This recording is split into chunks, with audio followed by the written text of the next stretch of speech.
Motherhood.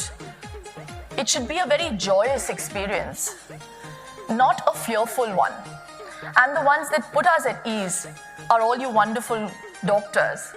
And you all have that power in your hand to make... So hey guys, finally power star की entry Bollywood में हो चुकी है। Guys, जब दुनिया भर की कोई भी ताकत पावर स्टार यानी पवन सिंह को बॉलीवुड में काम करने से नहीं रोक सकता है।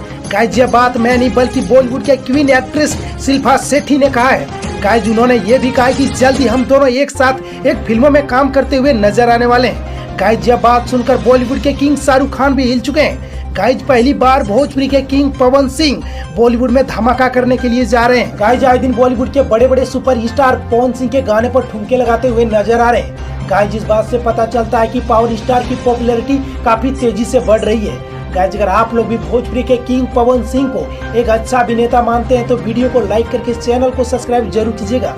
तो गाइस, मिलते हैं अगली वीडियो में।